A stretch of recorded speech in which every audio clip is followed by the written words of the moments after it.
Respected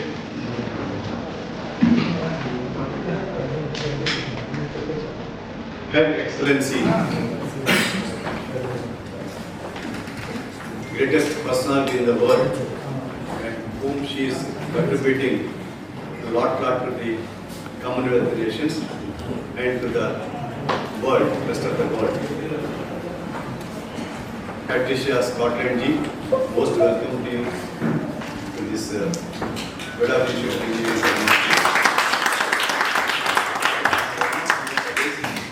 India, Asia, and my beloved Chairman for State Council for Higher Education,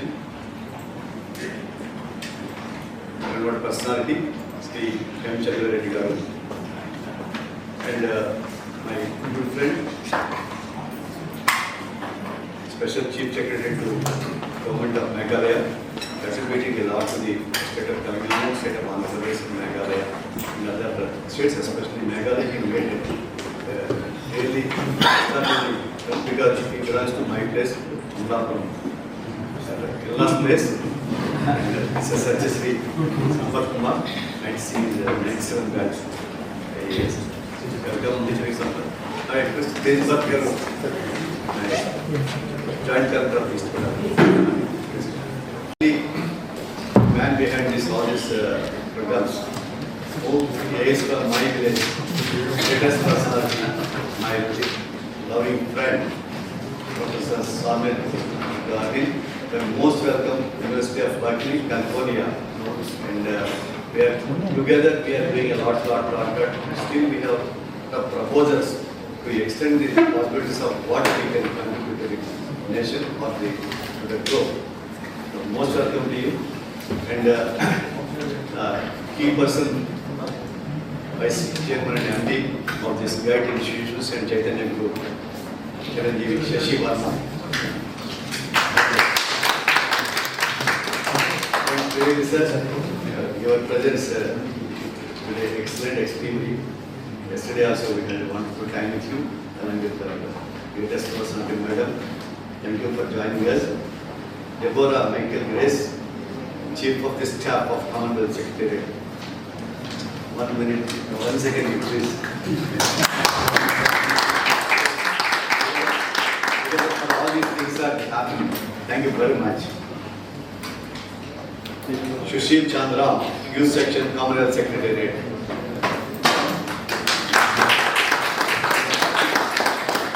Present, thank you so much, Vijay.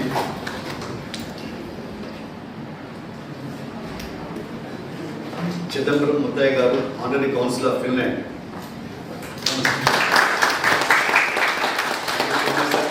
Yesterday we had a good time with you.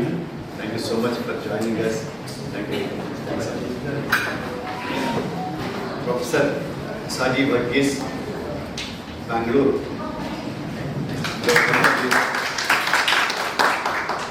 Sabine Dima from Romania. Very good, you are Mr. Youngster. Good. And Mr. Michael, Y.S. Michael, Director of Smart Village.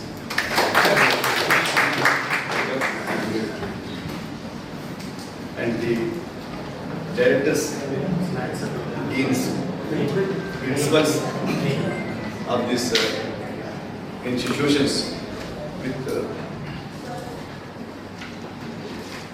most of your valuable academic and administrative. This institute got laurels, NAAC accreditations, A++ grade from Government of India, Ministry of HRD system, and MBA accreditations, autonomous for the past almost 18 years. Now with the support of the state government, we have achieved everything. I am very happy to share that. And the CM also ready to sign because before Rajamahendravaram Garu, I should say because we achieved all the parameters of this thing, and especially Rajamahendravaram guided Shashi in this way. Sir, we express our highest gratitude to you lifetime. And all my teachers, vice principals and directors, very good afternoon to all of you. It is a great day, Silver Jubilee celebrations of this GIET Rajamahendravaram. I started the institution in 1985, madam. This is my 39th year of excellence. And we have a free hospital at Amlapuram, where Sampath and his wife, Satyasri from, and where Gargan from. We have a hospital of 750 beds, free hospital, which we have started in 22 years back. We are feeding all free of cost, no consultation, no bed charge, no registration, nothing. We are giving for past 22 years in my father's name. I am giving free food for all the inpatients. That is now 1375 bed hospital, and rest of 600 beds are super specialty hospital. We have everything there. It's a truly in a rural village like Dr. Ambedkar Consumer District is called. We are very happy. We have established in 2001 ending, now almost the 23rd year. Extremely happy that we are serving sending the buses to all the 375 villages, getting them and giving free free medicines, and dropping them at respective villages. And so for all these things, we are running some 30-35 buses and ambulances, free health camps, free medicines. What has given some opportunity, created some wealth. So we wanted to distribute like other whom they are contributing across the globe, like Sampath me foundation, Bill Gates Foundation, like that. Of course, 3, 4 zeros are not there. But thank you very much for your abundant madam for abundant knowledge and having the focus on the healthcare, education, downtrodden and peace. And especially healthcare, she is doing a lot, women empowerment, whatnot, everything. So, madam, on behalf of the state of Andhra Pradesh and state of Telangana and South India, we request you to set up your headquarters in Hyderabad. Because CM also good friend of mine, Telangana CM, Revanth Reddy, which he invited you tomorrow. So this is a humble request from us, because if that comes like a US consulate, like that, it comes this nation, because having 1.4 billion population, your 56 nations you are leading. Such a great personality positioning that Secretary General of the Commonwealth. Very, very happy, especially my family. Both happy for you, because you are treating Shashi as adopted son like that. Thank you so much. The request on behalf of the whole community of the 2 states in South India is set up there. We'll act as this thing between the Commonwealth, Sampath, and the state of Telangana. This is that's a place where India is now land of opportunities, especially South India. Hyderabad is, we have seen yesterday, New York, London, everything. So thank you very much. Now, Shashi, we can start. Her Excellency, PatriciaScotland, Professor David, Professor Trivedi, Professor Deborah, Sushilji, Apshi Chairman, Chandra, and all other dignitaries. Very warm welcome to this campus. And thank you so much, because as I was telling you that I still remember that when I first mentioned it, the Silicon Valley media headquarters.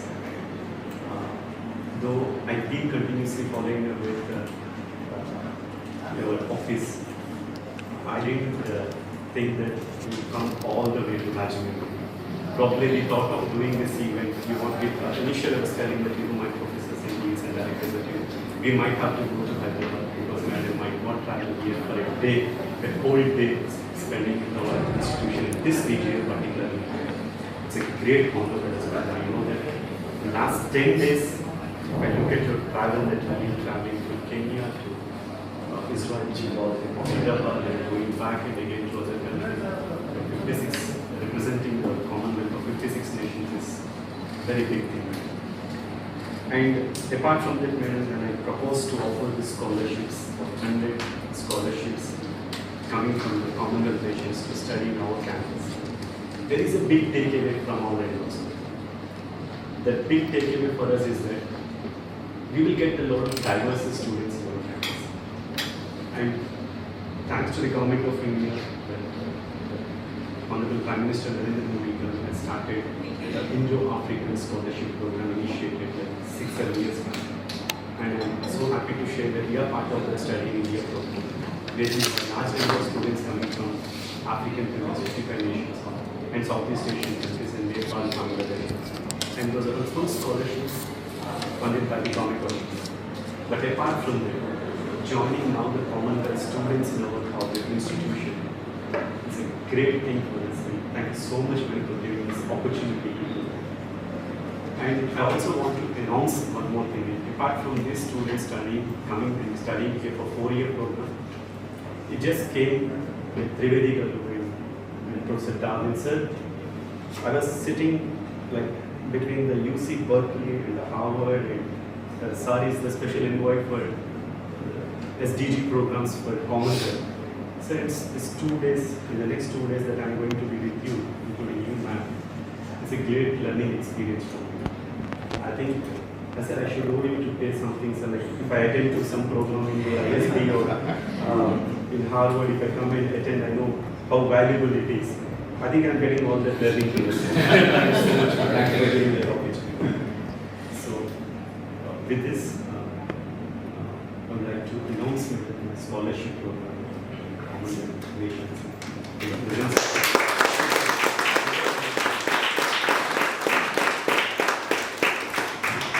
100 seats.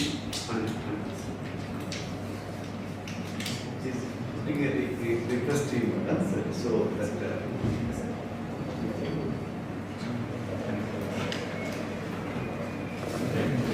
Yes. to the Commonwealth nations.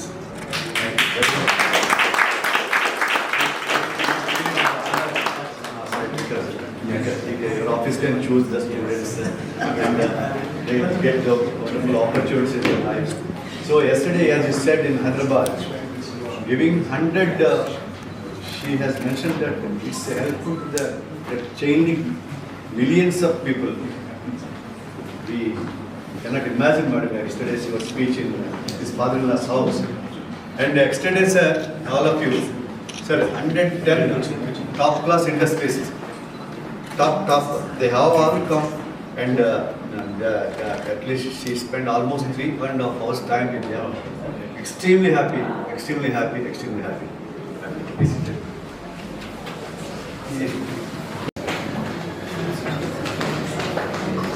Firstly, can I say what a huge honour and a privilege it is for me to be here with you. You'll know that this relationship crystallized when we were all, a number of us, able to go to Silicon Valley and to talk about the really dynamic change that technology has brought to our world. And this institution has made an extraordinary contribution to engineering and technological development in South India. I understand that this institution sends more than 30,000 young people to America in order to enhance and develop the engineering technological opportunities in America. Just imagine what this institution will be able to do through this new program, which will enable 100 people of talent and ability to come here to hone that ability and then hopefully to deliver change to 56 countries in our world. And the reason I think this is such an extraordinary opportunity is that the Commonwealth, which is 56 countries, 2.5 billion people, 1.4 billion of whom are all Indians. It's an opportunity for us to get the energy, the dynamism of 1/3 of the world, that cultural diversity, that creativity that comes from the small and the big and the squeeze middle, coming together to deliver something is quite extraordinary. And I was looking at the wall, and what it said for Pele, no individual can win a game by himself. And then Edison, if we did all the things we are capable of, we would literally astound ourselves. And if you then go on to Steve Jobs and the others, they all say something similar. Let me tell you what the Commonwealth said. It was on the first women's meeting in I think it was in 2016, and the women said, on our own, we are invisible, but together we are invincible.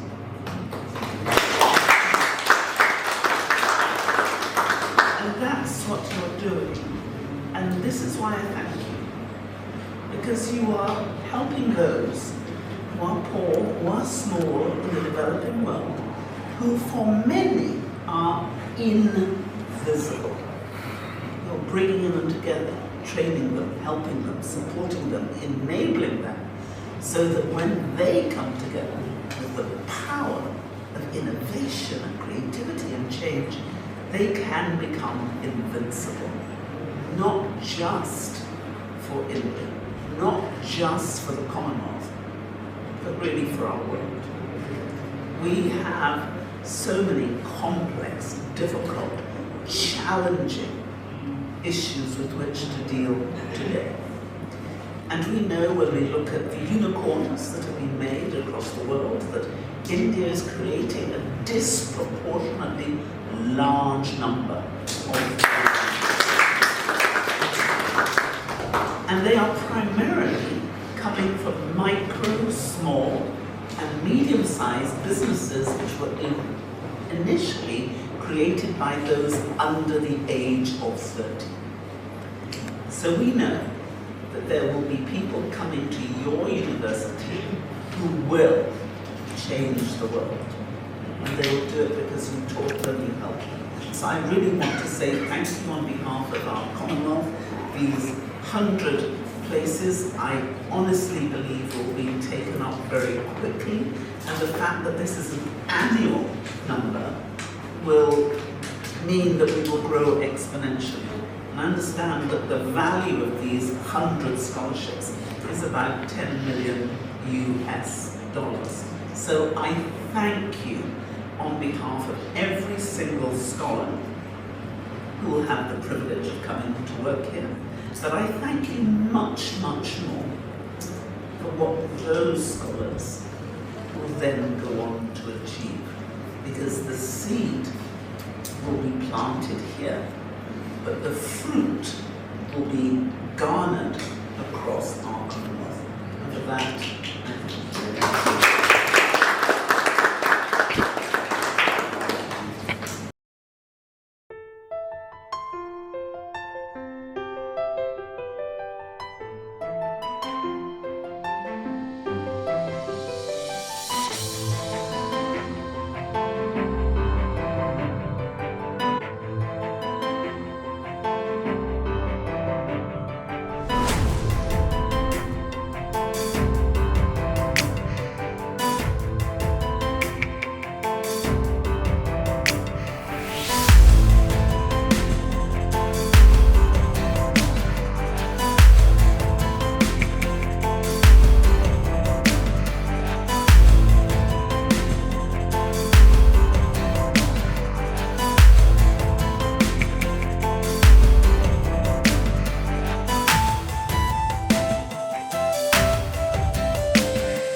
students and young people, ladies and gentlemen, I am truly touched to be given this extraordinary award.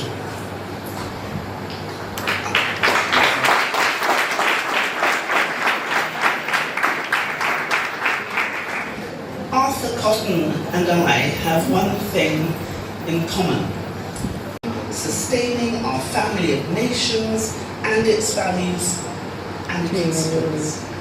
These words, which are taken directly from our charter, were true 10 years ago.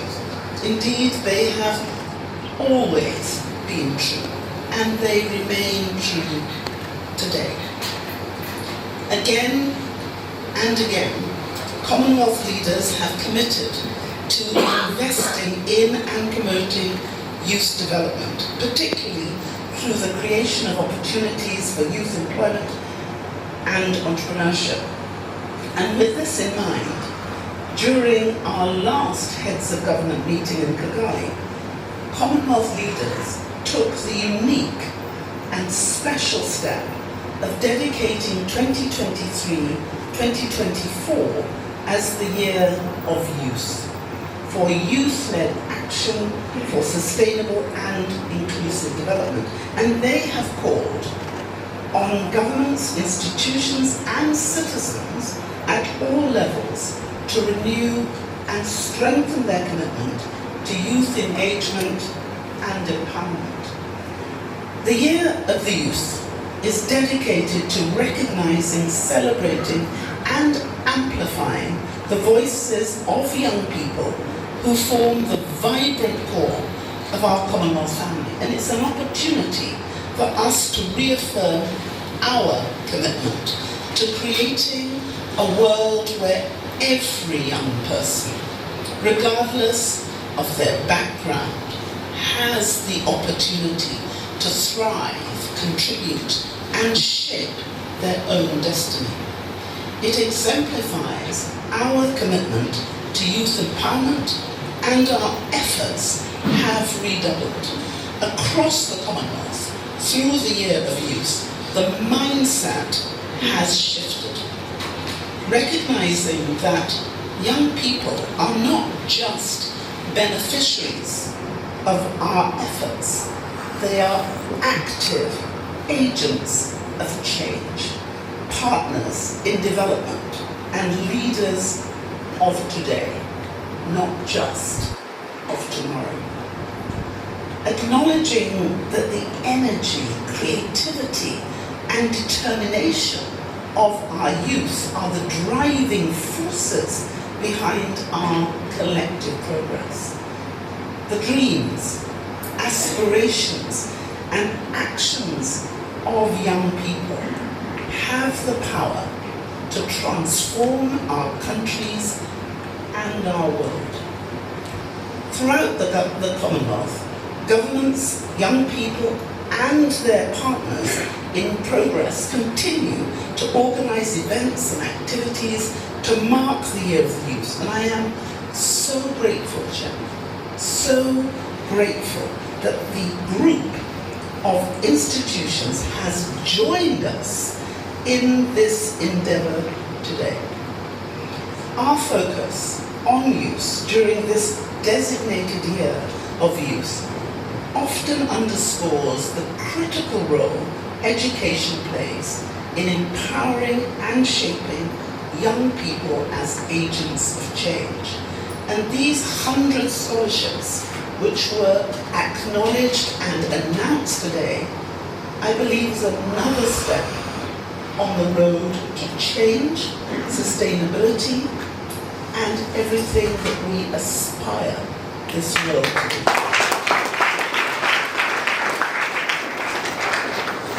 Placing education at the forefront ensures that young people are equipped not just to navigate present challenges, but to lead and innovate for a better future in their communities, their countries, and across the Commonwealth. And our presence on this campus today is a powerful symbol because education is perhaps the most powerful tool for empowering young people. Education equips young people with knowledge, skills, and the ability to think critically, qualities which are essential to navigate, succeed, and to drive positive change in an increasingly complex world. Education equalizes opportunity, breaking down barriers and leveling the playing field. A central task of our year of youth is to ensure that young people, regardless of their background or circumstances, are afforded the chance to learn and develop skills which can bridge social and economic gaps. And education plays a pivotal role in youth engagement, providing platforms for learning and discussion, encouraging young people to participate actively in shaping policies, addressing societal issues, and making a positive contribution to their communities. And throughout my life, as a barrister, as a judge, as a government minister, and now as Secretary General of the Commonwealth, I have seen real change, but I have never seen a time such as this. The complexity, the gravity, and the linkages between the economic, environmental, and security challenges we face is unprecedented. At the same time, the pace and scale of the technological revolution which is unfolding outstrips anything we have seen in human history. Through quality education, we will not only enable our young people to understand and rise to the challenge we face, we will equip them with the adaptable skills and technological literacy to master and harness the new opportunities which can enable them not just to survive, but to thrive. And crucially, good education does not simply develop academic skills. It develops and instills essential values of tolerance, respect, solidarity, inclusivity, and global citizenship. This powerful combination of skills and values reflects the strengths of the Commonwealth and guarantees a better world for everyone. But this does not happen automatically. Providing high-quality education opportunities for all the Commonwealth's 1.5 billion young people is not easy. That is why addressing and overcoming the barriers of education and youth empowerment is perhaps the central mission of the Year of Youth. And this means eliminating gender disparity in access to education, ensuring equal opportunities for girls and boys through the mainstreaming of gender equality in every aspect of our work. It means closing the divides in digital access and skills through better connectivity and the tens of thousands of digital scholarships that we are providing. And it means elevating the voices of young people in civic and political decision-making, for example in climate change, through pan-Commonwealth platforms which have been tried and tested throughout the long life of the Commonwealth Youth Programme. For half a century, the programme has been at the forefront of youth development, tirelessly championing the cause of young people here in India and across the Commonwealth. And it has been a beacon of hope, a catalyst for change, and a driving force for progress. At the heart, right at the heart of its success has been the commitment to collaboration and to partnership. Partnership enables us to elevate our collective imagination, to pool resources and ideas, and to scale up action everywhere. The Commonwealth has forged partnerships across the world from powerful institutions such as the United Nations to world-leading global tech companies and firms which have formed part of our AI consortium to bridge the gap between those who have and those who have not. And we need to deepen and build partnership at every level if we are to succeed in crafting and delivering the solutions our complex and technologically driven world needs. And today, I'm proud to be forging a new partnership with the group here of institutions. And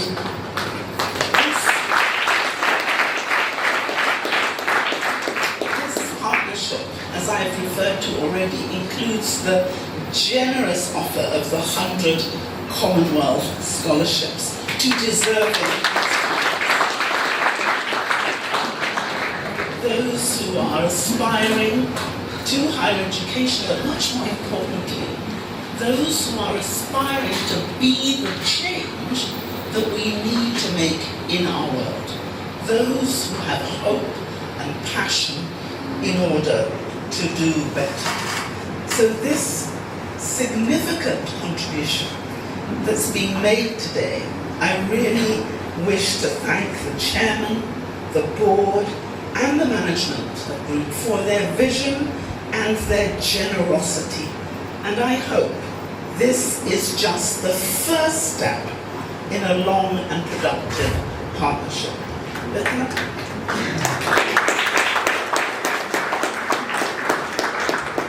can I tell you something that I didn't quite appreciate until the chairman said it earlier today at lunch? I thought that this was a one-off 100 scholarship. And then he said something very special. 2 words, per annum, which means we're going to get 100 scholarships a year.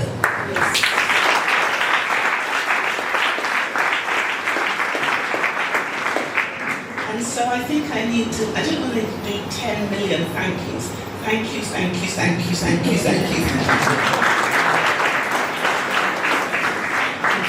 But above all, if I may, I wish to thank the young people and the students who are here with us today. Because in my work, I have seen some profound shifts in our world. Shifts which are shaping the world that you, our young people, will inherit. The reality of our world today is that we are more connected, yet more complex and challenged than ever before. And that really insists that we are dependent on each other. It also means we are dependent on you. Yet, in part, because of the problems I have described, our global connections can feel more fragile at the very time when we need them to be at their very strongest. We are seeing an erosion of faith in the ability of national and international institutions to address the problems we face. So there is a gap between the world we have and the world we want. And that gap is getting wider. And it is you, the brilliant young people who are prepared to show up, who are expected to stand together in that gap and to close it. Now, I know that there will be people who have told you, you are too small, you are too insignificant, and you cannot, even together, fill that gap. I am here to tell you, you are powerful.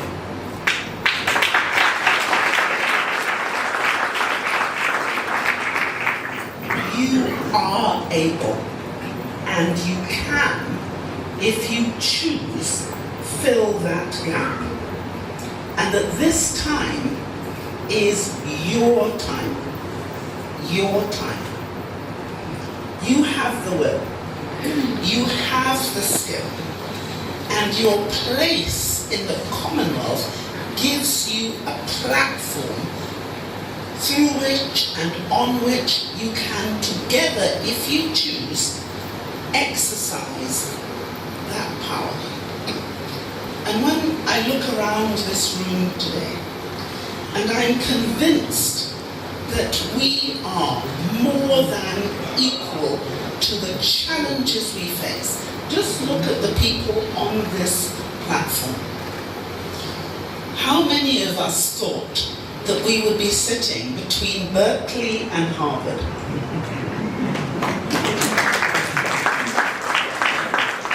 And what's most extraordinary, how many would have thought that everyone on this panel, except for me, would be Indian? This is our future, and it is a future we can craft together if we choose.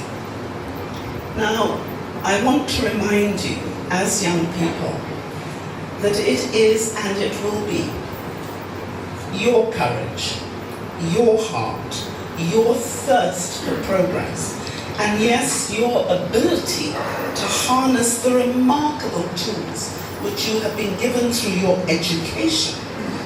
And it is my hope which will continue to enrich the Commonwealth and which will prove beyond all doubt that our best days lies ahead. Because I believe in this room there is another Sir Arthur Cotton.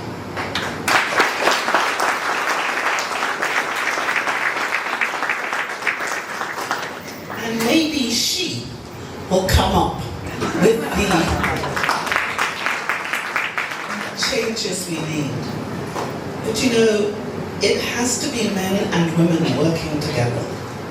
And what I found so inspiring is that there are men and women here in this university who are working together, who are fighting together, and who are coming up with the solutions. So, if you remember nothing from these words that I am conveying to you, please remember this, that you are our beacon, and you are our hope, and you can do this. As Secretary General, I promise you that my pride in you is unmeasurable.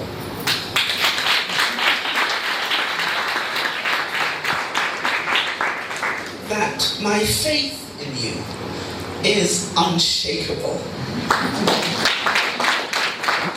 And my determination to support you will never be diminished. You are the future now. So please make the most of it. I know that Professor Darwin has asked me to give you a blessing. I should explain that when I'm with people I really love, I like to share the blessing that my mother gave me. Whenever I had to go on a journey or had to do something really difficult, she would say, "Come and I will give you my blessing." And as every single, she would say this: "May the Lord bless and keep you. May he make his face to shine upon you and be merciful unto you all the days of your life. May your guardian angel walk beside you, and may the Lord keep you safe in the palm of his hand." And then she'd say, "Go in peace, my daughter." So I will say to all of you, God bless you and go in peace.